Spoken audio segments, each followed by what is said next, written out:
Nous allons décrire le fonctionnement d'un accélérateur de particules linéaire et en nous attachant sur les aspects énergétiques, c'est-à-dire que l'on va utiliser la conservation de l'énergie mécanique et on fera aussi l'application avec le théorème de l'énergie cinétique. Alors tout d'abord un rappel sur le principe de l'accélérateur de particules le plus simple qu'on puisse imaginer. Ce sont deux plaques métalliques qui sont chargées et entre des plaques métalliques qui sont chargées, par exemple si celle-ci est négative et celle-ci est positive, c'est-à-dire que celle-ci serait reliée à la borne plus d'un générateur et celle-ci à la borne moins. Si on appelle grand A cette plaque et grand B cette plaque, ça c'est la tension entre A et B, UAB, générateur. Donc là c'est la borne plus du générateur et là c'est la borne moins. Alors lorsque l'on fait ceci, il apparaît un champ électrique orthogonal aux plaques, il est toujours orthogonal aux plaques, et dirigé vers la plaque reliée à la borne négative.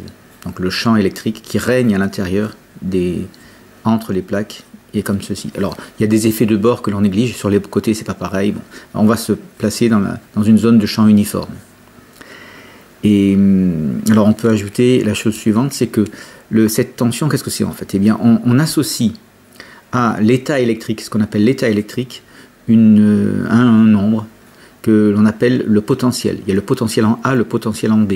Donc en A le potentiel c'est VA, en B le potentiel c'est VB. Les potentiels se mesurent en volts. Et qu'est-ce que c'est que UAB? La tension que l'on applique entre A et B, UAB, eh bien c'est la différence de potentiel, VA moins VB. Par exemple, dans cette situation, on a VA qui est supérieur à VB, donc on a une tension UAB, VA moins VB, qui est positive. On a VA du côté du plus, VB du côté du moins. Si on veut accélérer une particule qui serait présente, par exemple, on suppose ici qu'il y a une petite ouverture au niveau de la... Alors, c'est relié à la borne moins, donc c'est ce qu'on appelle la cathode. On suppose qu'il y a une petite ouverture ici, qu'il y a une particule qui est présente au niveau de l'électrode A et que l'on va accélérer vers l'électrode B. Elle pourra ensuite passer à travers le trou pour faire... Ça nous fait un faisceau de particules. Donc là, on a l'axe des X qui repérera la position de la particule éventuellement et on pourrait faire une étude à l'aide des forces. Alors là, on va s'attacher à une étude énergétique et on va prendre comme exemple, et puis après on verra ce qu'il faut changer, une particule chargée positivement.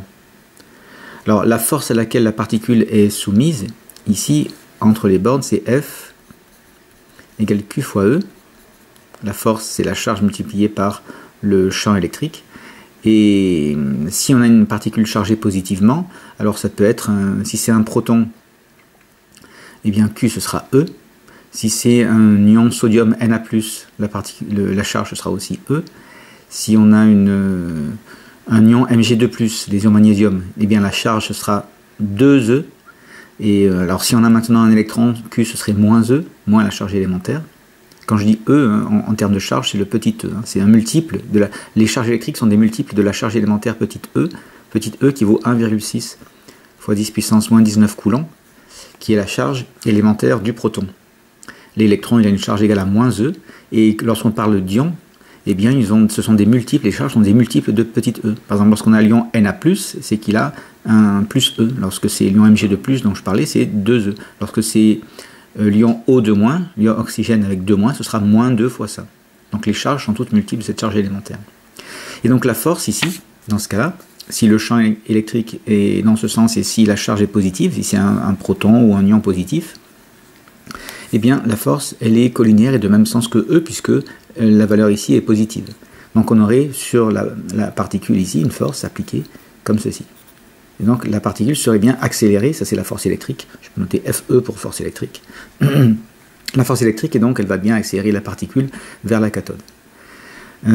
Alors, autre remarque sur E maintenant, sur le champ électrique, on peut montrer que le champ électrique est égal à la tension électrique divisée par la distance entre les plaques.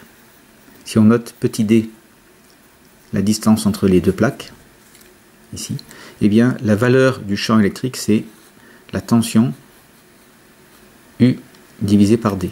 Donc ici, ce serait UAB divisé par D. Donc ça, ce serait la valeur du champ pour avoir la valeur, on prendrait... Alors qu'est-ce qui se passe si on a un UAB négatif? Eh bien, si UAB est négatif, on aurait un E qui serait dans l'autre sens. Et donc, on aurait un E négatif. Donc là, ce serait précisément, ce serait la composante horizontale de E, suivant X. Bon, il n'y en a qu'une. Donc cette composante horizontale, dans notre cas, ce serait directement la valeur du champ. Et dans le cas où la tension serait négative, le champ serait de l'autre côté, il y aurait un signe moins pour avoir une valeur qui serait toujours positive. Ou alors on dirait que la composante suivant X du champ serait négative, ce qui serait correct. Voilà pour le champ. Alors remarque sur le champ ici, le champ électrique, il y a deux comportements. Comment est-ce qu'on peut faire pour avoir un champ le plus grand possible, pour avoir une accélération la plus efficace possible?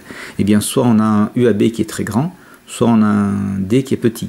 Alors si on diminue le petit d, si on augmente simultanément UAB, on sera confronté à un problème, c'est que lorsqu'il y a une très grande différence de potentiel entre les électrodes, lorsque la tension électrique est très grande, eh bien il risque d'y avoir des éclairs, il risque d'y avoir ce qu'on appelle de claquage. Donc des électrons peuvent passer d'une électrode à l'autre, d'une plaque à l'autre, et donc ça c'est une limite. Voilà. On peut augmenter, mais pas autant qu'on veut. Hein. Et donc ici, c'est que plus UAB augmente et plus D diminue, dans les deux conditions, plus la valeur de E augmente. C'est pratiquement, hein, on essaie de jouer sur D et sur UAB pour augmenter les valeurs du champ magnétique. Alors, du champ électrique, pardon. Au niveau des valeurs pour le champ électrique, au niveau des unités, on a UAB qui est en volts, on a D qui est en mètres, et donc le champ électrique est en volts par mètre.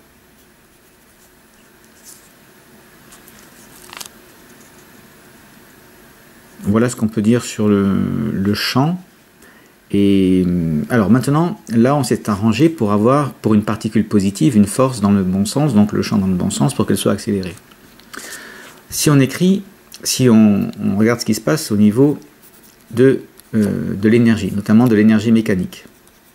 On va commencer avec l'énergie mécanique, et la question que l'on se pose, tout cela étant donné, c'est on veut trouver la vitesse de la particule au moment où elle sort ici de l'accélérateur. Donc on a un accélérateur, la particule est quasiment souvent immobile ici, enfin elle a une vitesse VA ici, elle a une vitesse VB ici, et on veut trouver VB, la vitesse de sortie. On suppose qu'on connaît VA, et souvent d'ailleurs A sera toute petite par rapport à B.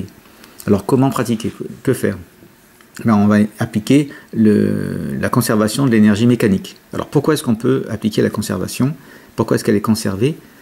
Eh bien parce que la seule force qui agit ici, c'est la force électrique, et que c'est une force conservative. La force électrique conservée, car la seule force agissant, FE, est conservative. Alors il y a aussi le poids, qui est aussi conservatif d'ailleurs. Le poids, c'est une force conservative aussi. Mais sur les distances, pour notre exercice, on va négliger l'effet du poids. Le poids est bien inférieur à la force électrique. Donc on pourra négliger ces effets dans le cas d'une accélération sur une distance pas trop grande, et donc courte en durée, et pas trop longue en distance. Donc on se retrouve avec une seule force. Alors on a vu, ou sinon je pose maintenant, que l'énergie potentielle électrique, elle est donnée par le produit de la charge multiplié par le potentiel, le fameux potentiel V. Donc V qui est en volts, Q en coulomb, et l'énergie potentielle en joules. Donc ça c'est l'énergie potentielle associée au champ électrique et à une charge présente dans le champ électrique. C'est exactement comme lorsqu'on a une masse, une particule qui possède une masse qui est dans le champ de gravitation, elle subit une force aussi, et elle est soumise à donc c'est une force qui est conservative, et donc elle est soumise à une énergie potentielle qui est l'énergie potentielle gravitationnelle. Le poids qui est une force conservative donne une énergie potentielle gravitationnelle, la force électrique qui est une force conservative donne une énergie potentielle électrique, électrostatique, qui est Q fois V. Alors selon la conservation de l'énergie mécanique, on peut dire que la variation d'énergie mécanique est nulle. Et donc l'énergie mécanique, il n'y a pas de variation entre l'énergie mécanique en A et l'énergie mécanique en B. L'énergie mécanique de la particule lorsqu'elle est au point A et l'énergie mécanique de la particule lorsqu'elle est au point B est la même. Il n'y a aucune force non conservative, donc l'énergie mécanique est la même en ces deux points. Donc on peut écrire que l'énergie cinétique en A plus l'énergie potentielle en A, donc c'est l'énergie potentielle, l'énergie potentielle électrique, hein, EPE, égale l'énergie cinétique en B plus l'énergie potentielle électrique au point B. Alors qu'est-ce que l'on cherche ici maintenant? Ce que l'on cherche à trouver, c'est l'énergie cinétique en B pour avoir la vitesse en B. On voudra déduire de ceci la vitesse au point B. Donc on isole l'énergie cinétique en B.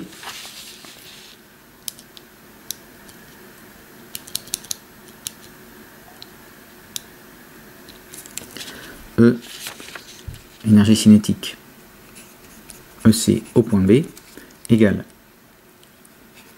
EC au point A, plus EP électrique au point A, moins énergie potentielle électrique au point B.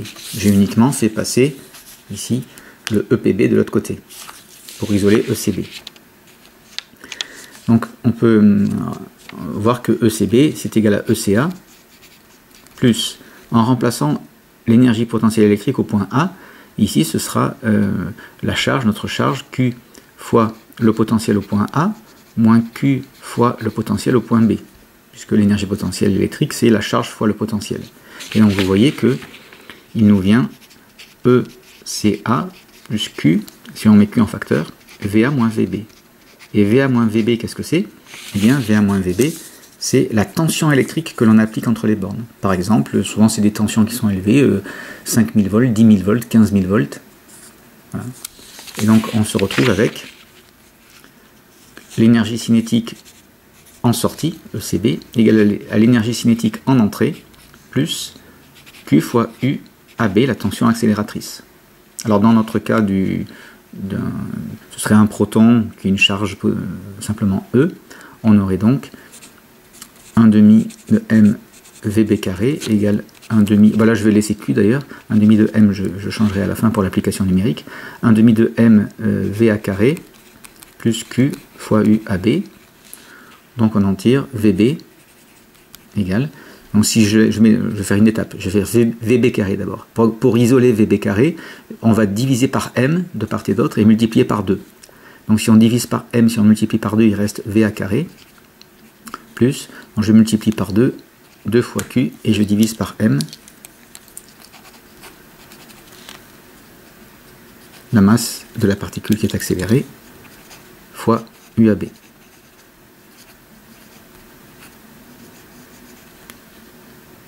Et donc la vitesse de sortie, VB, ce sera la racine carrée de tout ça, c'est la racine carrée de VA carré, plus 2 fois Q fois UAB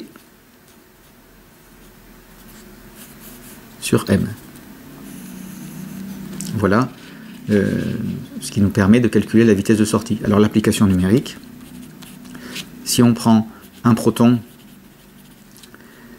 on va trouver VB pour le proton, environ, alors un proton on va supposer que VA est beaucoup plus petite que VB, donc on pourra négliger VA devant la vitesse de sortie.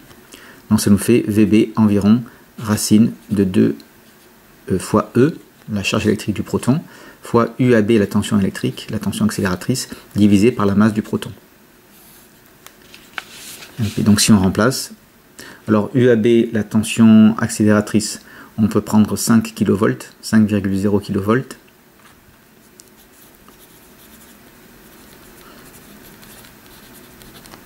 Bon, c'est pas énorme, c'est une tension typique, mais il y a plus, c'est pour donner une valeur typique, disons, voilà. Donc VB, pour donner un exemple, racine de 2 fois la charge électrique élémentaire 1,6 fois 10 puissance moins 19 coulombs, fois la tension qui était 5,0 fois 10 puissance 3 volts, kilovolts il faut passer en volts, et on divise par la masse du proton, le 1,67 fois 10 puissance moins 27 kg, Et donc on trouve comme ceci une vitesse d'environ 9,8 fois 10 puissance 5 mètres par seconde. Ça, ce serait la vitesse de sortie. Donc, naturellement, ce sont des vitesses très grandes pour les particules élémentaires. Alors, que changerait-on? Quelle serait la différence avec un électron? On pourrait reprendre toute l'analyse, mais au lieu d'avoir un proton, on a un électron. Je peux le faire rapidement. Maintenant, si on veut accélérer un électron ou une charge, une particule de charge électrique négative, donc ce serait par exemple soit un électron, soit un ion négatif. Donc la charge de l'électron, c'est moins E, mais si on prend la charge, par exemple, pour l'ion, les ions soufre, S2-, eh bien ce serait moins 2 fois la charge élémentaire. Si on prend les ions chlorure, Cl-, ce serait moins E, et ainsi de suite. Alors ici, on repart dans la même situation, il y a une injection de particules ici, et elles vont sortir par là, donc on a l'électrode A, l'électrode B, mais comme elles sont négatives maintenant, il faut toujours une force dans ce sens-là, il faut toujours une force électrique comme ceci, mais comme la particule est négative, il faut maintenant que le champ électrique soit comme ceci. Autrement dit, il faut que A soit relié à la borne moins et B soit relié à la borne plus du générateur. Ici UAB. Et ici c'est la borne moins du générateur et ici la borne plus. Pourquoi? Parce que le champ électrique E doit être, comme la charge est négative, il faut que le champ E soit dans le sens opposé à celui du mouvement de la particule. Puisqu'on a toujours, ça reste valable, F égale Q fois E. Et donc si on a une charge négative, on voit bien que si Q est négatif, F et E sont en sens opposé. Donc si on veut avoir une force dans ce sens-là, on veut accélérer la particule dans ce sens-là, vers l'électrode plus, où il y aurait un trou dans lequel la particule passerait, et bien si on veut faire ceci, il faut que le champ aille, lui, vers l'électrode A. Alors comment faire ceci? Il suffit de relier les bornes A et B, cette fois-ci, la borne A à la borne moins du générateur et la borne B à la borne plus, et donc UAB, si on calcule en disant que c'est le potentiel en A moins le potentiel en B, cette fois-ci, on voit que le potentiel en A est négatif et le potentiel en B est positif, et donc on a une tension qui est négative. Du négatif moins du positif, c'est du négatif. Donc on a une tension accélératrice qui est négative, on pouvait s'y attendre un petit peu intuitivement, on a une particule négative, donc pour l'accélérer, c'est l'effet inverse d'une particule positive. Et en revanche, tout le reste ensuite fonctionne si on utilise le théorème de l'énergie mécanique, la conservation de l'énergie mécanique. On va quand même écrire que l'énergie cinétique en A plus l'énergie potentielle électrique en A, puisqu'elle est conservée, l'énergie mécanique, étant donné que la seule force c'est la force électrique qui est électrostatique qui est conservative. Donc on écrit que l'énergie cinétique en A plus l'énergie potentielle électrique en A est égale à l'énergie cinétique en B plus l'énergie potentielle électrique en B, ici. Et on veut trouver la vitesse au moment de la sortie, donc on cherche ECB aussi, pour l'électron ou pour l'anion. L'anion c'est l'ion chargé négativement, et les cations sont plus. Donc ECB égale ECA plus EPA plus donc EPEA plus EPE, l'énergie potentielle électrique en B, et donc ça nous donne ECA plus, donc on remplace Q fois VA, alors j'ai oublié un moins, le EPA je le fais passer ici, pardon, j'ai isolé B, pardon, c'est le EPB que j'ai fait passer de l'autre côté, donc c'est, j'ai été un tout petit peu trop vite, comme on isole ECB, on fait passer EPB de l'autre côté, et donc on a moins EPB. Donc Q fois VA moins Q fois VB.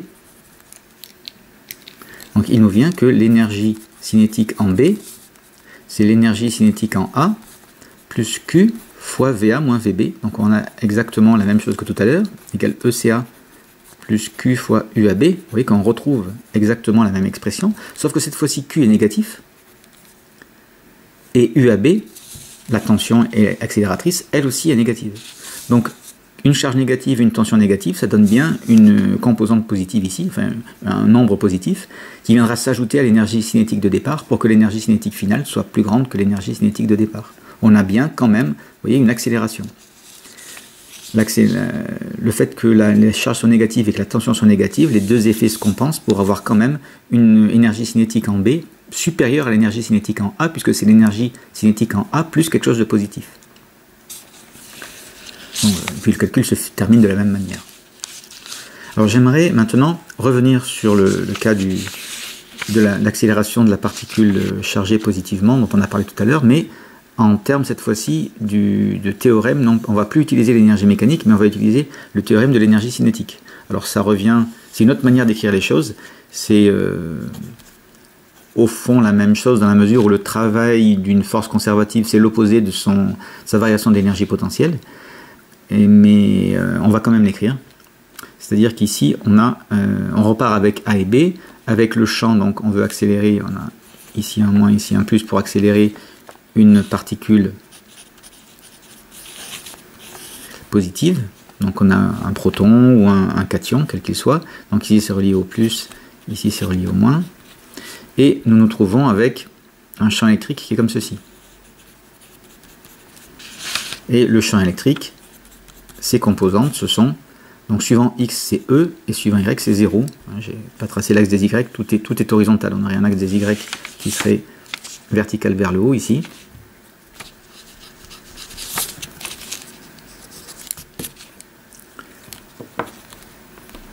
Et donc on a le champ électrique qui est uniquement horizontal, il est que suivant x, et il est suivant vers les x positifs. Donc la force, si on exprime la force ici, c'est Q fois E, et si la charge est positive, la force est dans le même sens que E, on a bien une force sur la particule qui est au départ ici, qui s'applique, la force électrique horizontale, et vers la droite ici, vers l'électrode B. Donc F égale Q fois E égale QE est 0. Et si on remplace E par son expression qui était la tension divisée par la distance, D étant la distance ici, que parcourra la particule entre les deux électrodes d'ailleurs. Donc on se retrouve avec égale Q fois UAB sur D. Ça peut s'écrire également, si je note I le vecteur unitaire suivant X, je vais noter comme ceci. J c'est le vecteur suivant Y, I c'est le vecteur unitaire suivant X, pardon. I donc c'est le vecteur unitaire horizontal suivant X, et suivant J c'est Y, mais là on va s'intéresser à ce qui se passe suivant X, et la force donc elle est uniquement naturellement suivant X. Donc on a notre force électrique qui est Q fois UAB sur D uniquement suivant X. Donc on peut l'écrire FE égale Q fois UAB sur D multiplié par le vecteur I, puisqu'on a une force qui est uniquement dirigée suivant le vecteur I. Bien, je crois que nous avons tout. Donc on a une énergie cinétique au début, on cherche l'énergie cinétique en sortie pour avoir la vitesse. Et donc souvent la vitesse de départ est négligeable par rapport à la vitesse en B, mais on va quand même faire dans le cas général d'abord, et puis voilà ici, et puis souvent pour les applications numériques on simplifie en disant que une vitesse est négligeable par rapport à l'autre, encore que ce ne soit pas obligatoire. Hein. On peut avoir par exemple cet accélérateur qui reçoit des particules déjà accélérées, qui ont déjà une vitesse importante. Et dans ce cas-là, l'accélération, elle ne fait qu'ajouter de la vitesse à la vitesse de départ. Bien, nous appliquons le théorème de l'énergie cinétique.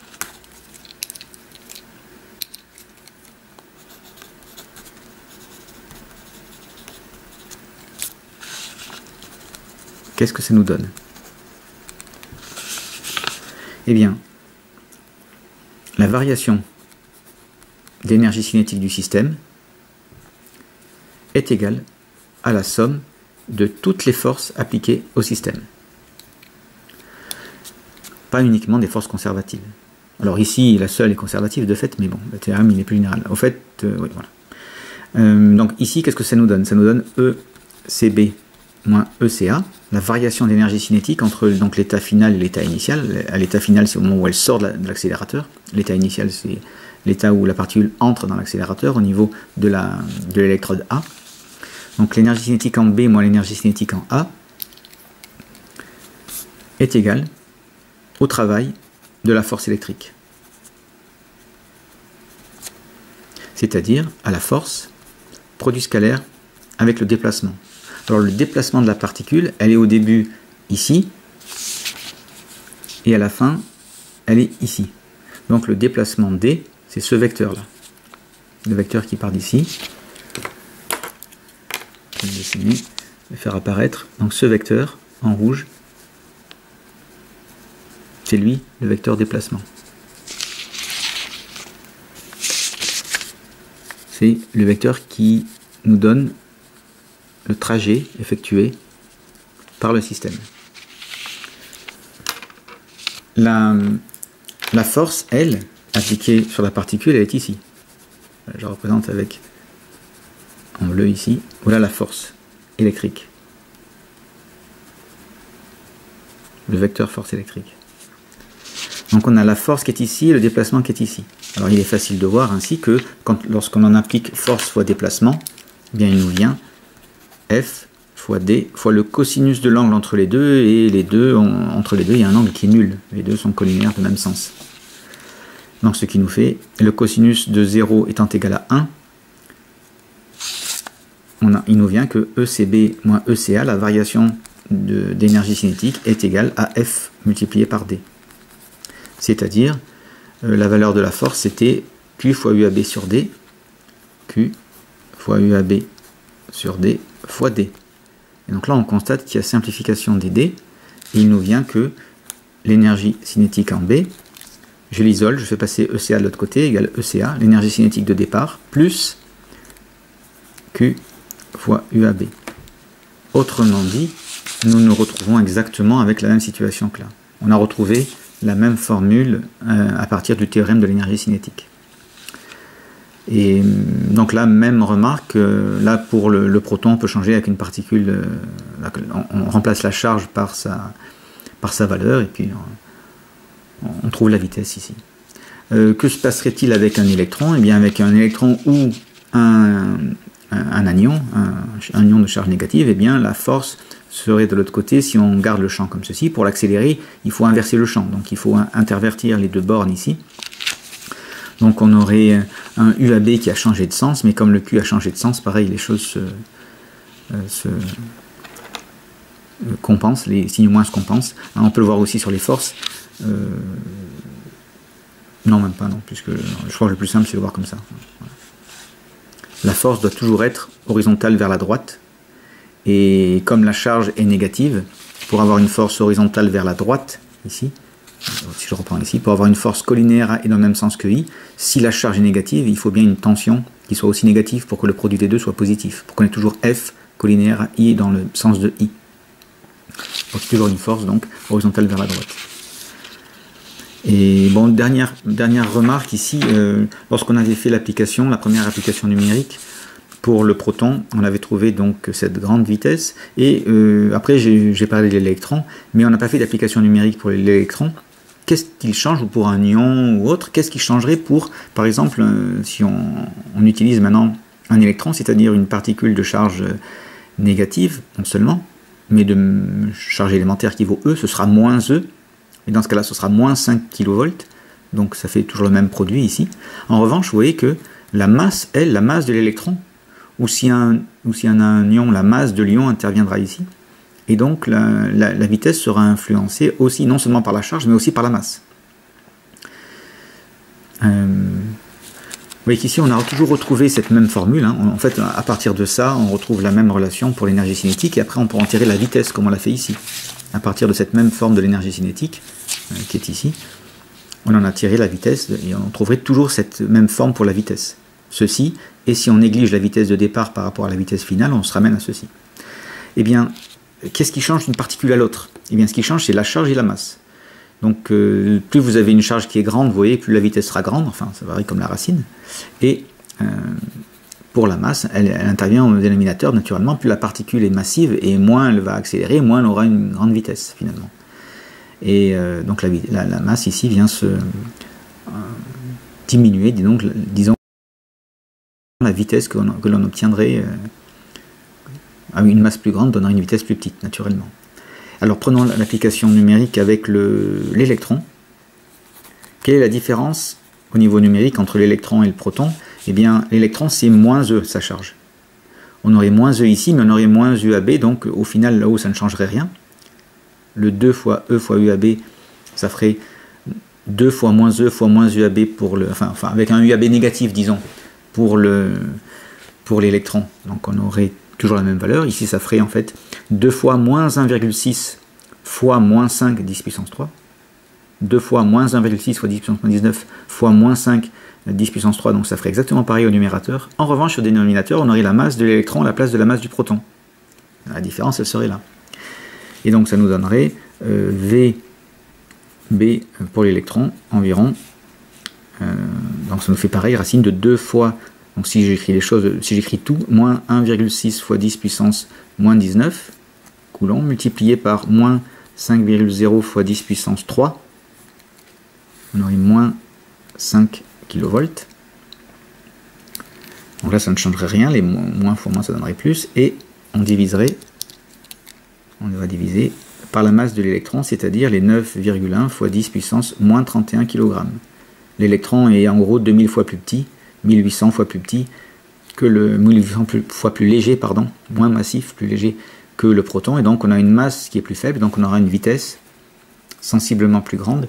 On obtient, l'application donne à peu près 4,2 fois 10 puissance 7 mètres par seconde. Et naturellement, si à la place d'un électron maintenant on a un ion chlorure, et bien là on aurait la masse de l'ion chlorure. Si on a la masse de l'ion carbonate, on aurait la masse de l'ion carbonate, et comme c'est un CO3 2-, on aurait 2 fois ici la charge, on aurait un 2 fois moins 1,6, et on aurait la masse ici qui serait celle de la particule. Et si on a un cation maintenant positif, on aurait positif. S'il a 2, 3, 4 charges positives, on aurait 2, 3, 4 fois ici cette valeur, et la masse en dessous de la particule correspondante. Voilà ce qu'on peut dire sur l'étude énergétique de l'accélérateur linéaire de particules chargées, bien sûr.